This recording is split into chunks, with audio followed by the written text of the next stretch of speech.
Hello everyone, welcome back to Shafiq's English Corner. Today I'm gonna show you another brand new video on spoken English in 30 days. Dear viewers, 30 দিনে ইংরেজি শেখার যে কোর্সটি আমরা চালু করেছি আজ হচ্ছে তার তৃতীয় দিন। এদিন আমরা যা যা শিখছি নাউনের ব্যবহার, প্রোনাউনের ব্যবহার, পার্সন পরিচিতি এবং সেন্টেন্স পরিচিতি। ইংরেজিতে কোনো সেন্টেন্স তৈরি করতে গেলে নাউন, প্রোনাউন এবং পার্সন এদের সম্পর্কে জানা খুবই জরুরি। চলুন শিখে নেওয়া যাক। নাউন, কোনো কিছুর নামকে নাউন বলে। Noun is a naming word. চোখ মেলে যা দেখি সবই নাউন। আপনি শুধু এটুকু মনে রাখুন, চোখ মেলে যা দেখি সবই নাউন। এ হচ্ছে নাউন চার্ট। এই চার্টের মাধ্যমে আমরা নাউন সম্পর্কে একটি পুরোপুরি ধারণা পেয়ে যাব ইনশাল্লাহ। তো সবগুলি নাউনকে প্রথমত দুই ভাগে ভাগ করা হয়েছে। ফার্স্টে হচ্ছে কনক্রিট নাউন, ইন্দ্রিয়বাচক নাম। ইন্দ্রিয় বলতে আমরা চোখ, কান, নাক, মুখ, জিহ্বা এগুলিকে বুঝি। তো খেয়াল করুন, যা দেখা যায়, শোনা যায়, অনুভব করা যায়, ঘ্রাণ নেওয়া যায় অথবা স্বাদ নেওয়া যায়, এ সকল নাউনকে বলা হয়ে থাকে কনক্রিট নাউন। খেয়াল করুন, স্কাই দেখা যায়, আকাশ দেখা যায়। সং গান শোনা যায়। নয়েজ গোলমাল বা আওয়াজ দেখা যায়, শোনা যায়। সল্ট স্বাদ নেওয়া যায়। নাম্বার 2 হচ্ছে অ্যাবস্ট্রাক্ট নাউন অর্থাৎ গুণবাচক নাম। এগুলো হচ্ছে দেখা যায় না, can not be seen, can not be felt, heard, smelled আর টেস্টেড। অর্থাৎ যে সকল নাম দেখা যায় না, শোনা যায় না, ঘ্রাণ নেওয়া যায় না কিংবা স্বাদ নেওয়া যায় না, সেগুলো হচ্ছে আমাদের অ্যাবস্ট্রাক্ট নাউন বা গুণবাচক নাম। খেয়াল করুন, ফ্রিডম স্বাধীনতা, লাভ ভালোবাসা, পাওয়ার শক্তি, এগুলো হচ্ছে আমাদের গুণবাচক নাম। এখন কনক্রিট নাউনকে আবার এই কনক্রিট নাউনকে 4টি ভাগে ভাগ করা হয়েছে। ফার্স্ট হচ্ছে প্রপার নাউন। প্রপার অর্থ হচ্ছে সঠিক অর্থাৎ যথাযথ বা নির্দিষ্ট। এমন নাম যা দ্বারা কাউকে ডাকা হয়ে থাকে। এ কারণে প্রপার নাউনকে অনেক সময় কলিং নাউন বলা হয়ে থাকে। খেয়াল করুন, নির্দিষ্ট ব্যক্তি, বস্তু, স্থানের নাম বোঝায়। যেমন রফিক একজন ব্যক্তির নাম যাকে আমরা রফিক নামে ডাকবো। ঢাকা একটি নির্দিষ্ট জায়গার নাম। অরেঞ্জ একটি নির্দিষ্ট ফলের নাম। তাহলে এমন নাউন যেগুলো হচ্ছে একদম ফিক্সড, নির্দিষ্ট, তারাই হচ্ছে প্রপার নাউন। এরপর কমন নাউন। কমন কথার অর্থ হচ্ছে সাধারণ, যেটা সবখানে অ্যাভেলেবল। যেমন ধরুন, গার্ল মেয়ে, সকল শ্রেণী মেয়েদেরকে গার্ল বলা হয়ে থাকে। স্টেট যে কোনো রাজ্য বা রাষ্ট্র। পার্ক যে কোনো পার্ক। এরপর হচ্ছে কালেকটিভ নাউন অর্থাৎ নামের সমষ্টি। সাধারণত কমন নাউনের যে সমষ্টি বা যোগফল তাকে বলা হয়ে থাকে কালেকটিভ নাউন, যেখানে একটি বললে অনেকগুলি বোঝায়। ধরুন ফ্যামিলি পরিবার। পরিবার বলতে আমরা একসাথে অনেক সদস্য মিলে একটা পরিবারকে বোঝাই। হার্ট পাল বা দল, টিম দল। এরপর আসুন ম্যাটেরিয়াল নাউন অর্থাৎ পদার্থবাচক নাম। এমন নাম যা দ্বারা কোনো পদার্থ বোঝানো হয়ে থাকে। যেমন ধরুন সুগার চিনি, রাইস চাল অথবা ভাত, ব্রিক ইট, গোল্ড স্বর্ণ বা সোনা। তো এই নাউনগুলি হচ্ছে আমাদের ম্যাটেরিয়াল নাউন বা পদার্থের নাম। এরপর এই ম্যাটেরিয়াল নাউনগুলি আবার দুইটা অংশে বিভক্ত। একটা হচ্ছে কাউন্টেবল নাউন, যেটা গণনার যোগ্য বা গণা যায়, আর হচ্ছে আনকাউন্টেবল নাউন, যেগুলি সাধারণত গোনা যায় না। যেমন ধরুন ডলফিন, মাইল, বুক গোনা যায়। অন্যদিকে জুস, ওয়াটার, স্যান্ড, ওয়েল এগুলো হচ্ছে আনকাউন্টেবল এবং হচ্ছে লিকুইড সাবস্টেন্স অর্থাৎ তরলবাচক পদার্থ, যাদেরকে আমরা গুনতে পারি না, কেবল ওজন করতে পারি। Pronoun chart. প্রোনাউন জানাটা খুব জরুরি। আমরা জানি নাউনের পরিবর্তে যা বসে সেটা হচ্ছে প্রোনাউন। তো প্রোনাউনগুলি সাধারণত 5টি অংশে বিভক্ত। প্রথম হচ্ছে সাবজেক্টিভ প্রোনাউন যেটা বাক্যের শুরুতে বসে, অবজেক্টিভ প্রোনাউন যেটা বাক্যের শেষে বসে, মাই হচ্ছে পসেসিভ অ্যাডজেক্টিভ। যখন এই মাই শব্দটি কোনো নাউনকে ধরে তখন সেটি হয়ে যায় পসেসিভ অ্যাডজেক্টিভ। যদিও এটা প্রোনাউন কিন্তু সে হয়ে যাবে অ্যাডজেক্টিভ। যেমন ধরুন মাই পেন, তাহলে মাই ধরলো হচ্ছে পেনকে, কাজেই মাই হচ্ছে আমাদের পসেসিভ অ্যাডজেক্টিভ। অনুরূপভাবে মাইন, মাইন হচ্ছে আবার পসেসিভ প্রোনাউন। যেমন ধরুন বলেন that is mine, the pen is mine, এই কলমটি আমার। মাই সেলফ অর্থাৎ আমি নিজে, আমি নিজে। হ্যাঁ, তারপর আসুন ইউ, ইউ এর সাবজেক্ট, ইউ হচ্ছে সাবজেক্ট। তারপর ইউ এটা আবার অবজেক্ট হতে পারে, যেমন ধরেন ইউ লাইক ইট অথবা আই নো ইউ, এমন কিছু একটা।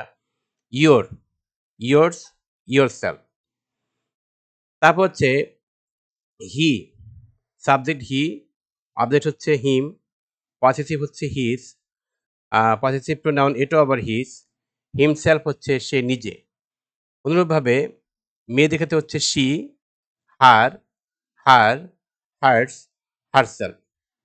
এরপর হচ্ছে ইট, ইটের অবজেক্টিভ প্রোনাউন সেটা আবার ইট হয়। তারপর ধরুন ইটস, ইটস অর্থ হচ্ছে ইহার, ইহার।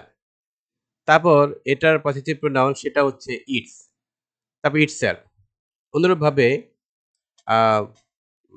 উই, উই এর অবজেক্ট হচ্ছে আস, তারপর পজিটিভ অ্যাডজেক্টিভ হচ্ছে আওয়ার, এরপর হচ্ছে আওয়ার্স, আওয়ার্স বলতে আমাদের নিজেদের মিন করা হয়, অর্থাৎ আমাদের নিজেদের আওয়ার্স। তারপর আওয়ার সেলফ আমরা নিজেরা।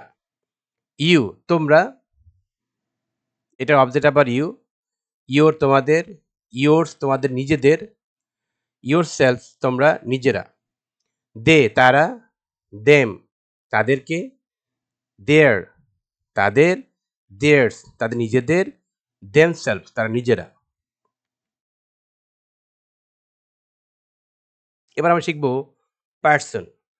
পার্সন হচ্ছে সাধারণত যা দ্বারা ব্যক্তি নিজেকে বা নিজেদেরকে বোঝানো হয়, অর্থাৎ পার্সন দ্বারা কোনো সেন্টেন্স শুরু করা হয়ে থাকে। খেয়াল করুন, যদি সাবজেক্ট নিজে বা নিজেদেরকে বোঝায় সেটা হচ্ছে ফার্স্ট পার্সন।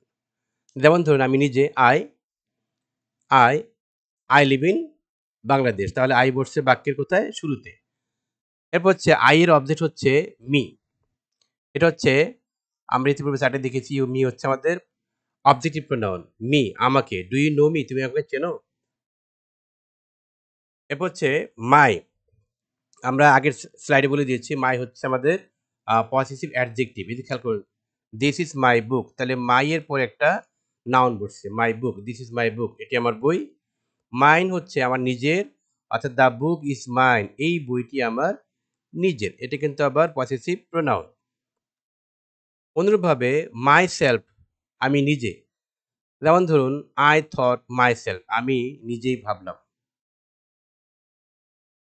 আবার মাই সেলফ কখনো কখনো বাক্যে মাঝখানে বসতে পারে সাবজেক্টের পরে, তখন এর নাম হয়ে থাকে ইমফ্যাটিক প্রোনাউন। যেমন ধরুন I myself invited you, আমি নিজেই তোমাকে দাওয়াত করেছিলাম। তারপর আসুন উই, উই অর্থ হচ্ছে আমরা। উই লিভ ইন বাংলাদেশ, আমরা বাংলাদেশে থাকি। আস আমাদেরকে, ইউ ক্যান হেল্প আস, তুমি আমাদেরকে সাহায্য করতে পারো। আওয়ার আমাদের, আওয়ার কান্ট্রি ইজ গ্রিন, আমাদের দেশটা হচ্ছে সবুজ। আওয়ার্স আমাদের নিজেদের, hours is a big school, অর্থাৎ এই লাইনটা হচ্ছে our school is a big school, এটা হচ্ছে সংক্ষেপে আওয়ার্স, অর্থাৎ আমাদের রয়েছে একটি বড় school. Hours school is a, our school is a big school না বলে বলা হচ্ছে hours is a big school. Our self আমরা নিজেরা, we did it our self, অর্থাৎ এটি আমরা নিজেরাই করেছি। সেকেন্ড পার্সন, অর্থাৎ আমার সামনে যারা তারা সবাই হচ্ছে সেকেন্ড পার্সন। ইউ তুমি বা তোমরা, ইউ মে গো নাও, তুমি বা তোমরা এখন যেতে পারো। তারপর হচ্ছে ইউ তোমাকে বা তোমাদেরকে, এটা হলো object. I will see you, আমি তোমাকে দেখে নেব।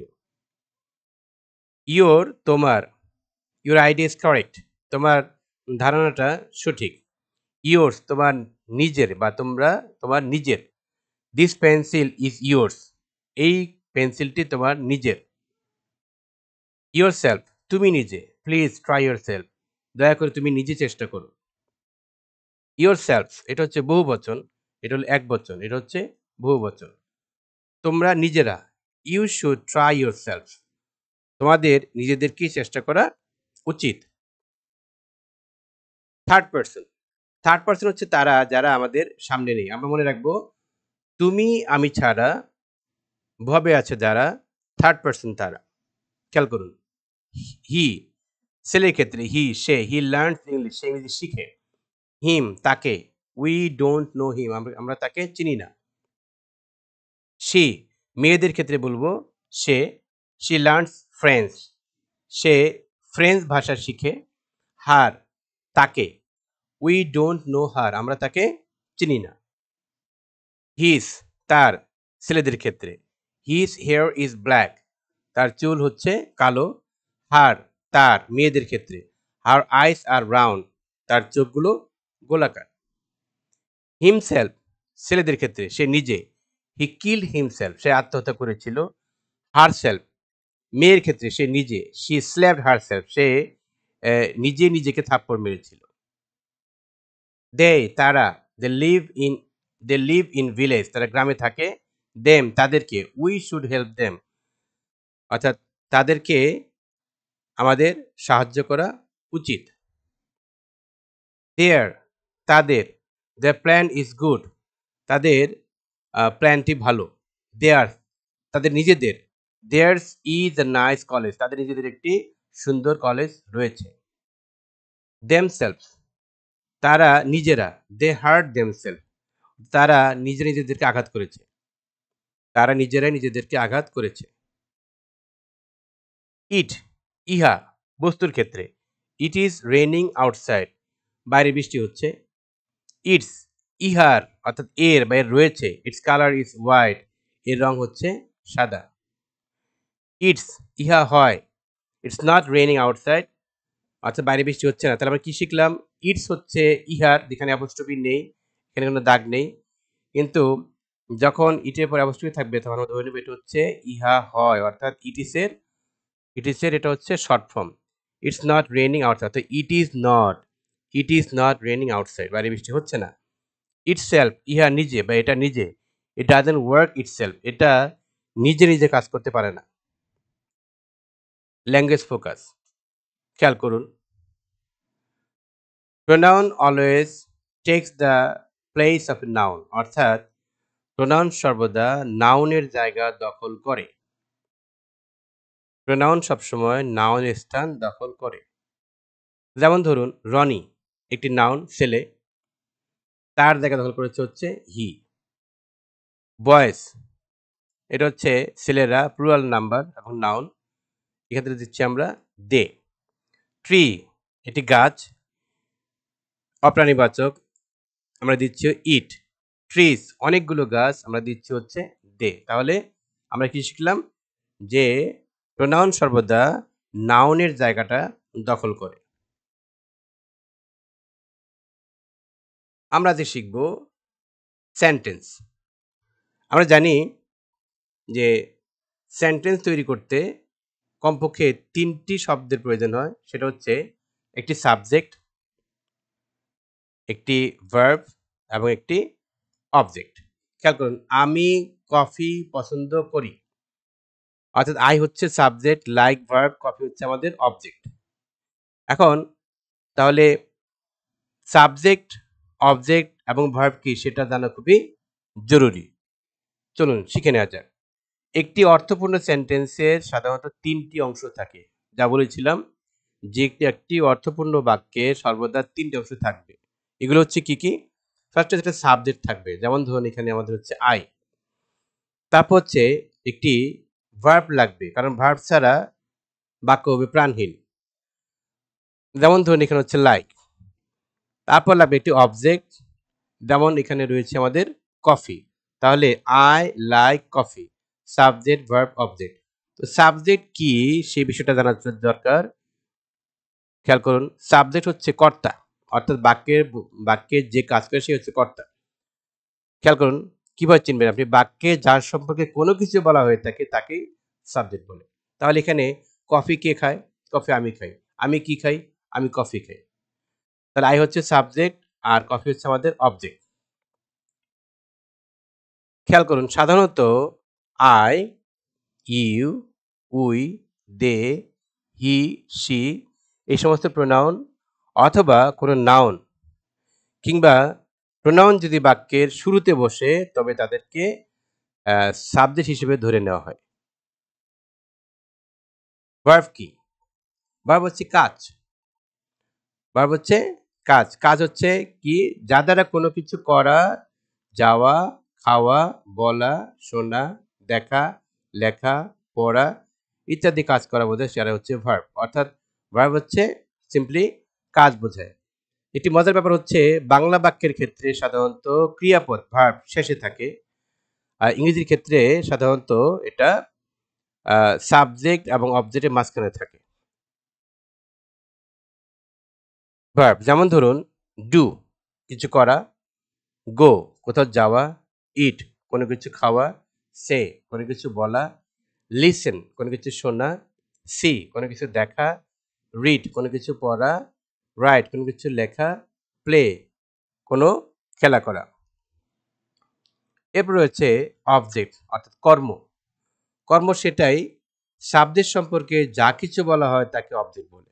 আবার বলি আমরা যে যেমন ধরুন আগের বাক্যে আমাকে স্লাইডে দেখছি আমরা আই লাইক কফি তাহলে কফি কে লাইক করে? আমি। তো আমি সাবজেক্ট তাহলে আমি আমার সম্পর্কে বলবো আমি কি লাইক করি? কফি। এটা হচ্ছে অবজেক্ট। সাধারণত মি, ইউ, আস, দেম, হিম, হার, ইট কোনো নাউন কিংবা প্রোনাউন যদি বাক্যের শেষে বসে তবে তাদেরকে অবজেক্ট হিসেবে ধরে নেওয়া হয়। আমরা শিখব সাবজেক্ট কি হলে অবজেক্ট কি হবে। ফার্স্টে আসুন সাবজেক্ট আই হলে অবজেক্ট মি হবে। তাহলে পড়ুন আই হলে মি হবে। Subject I object me.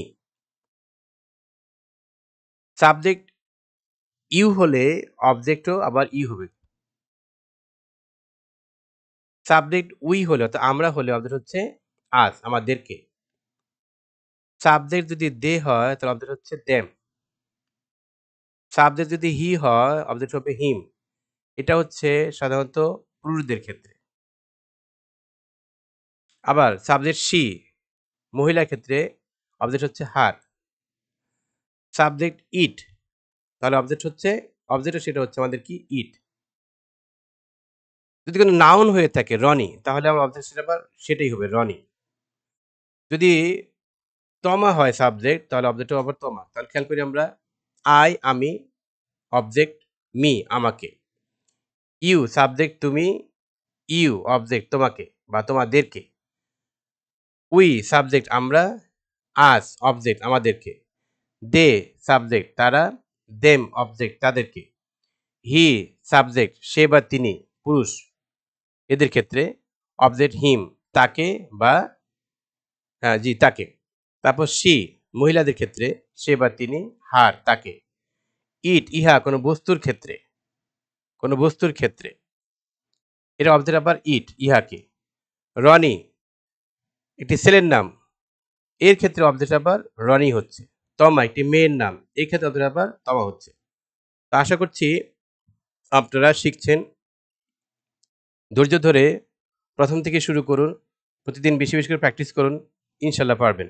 So thanks for watching.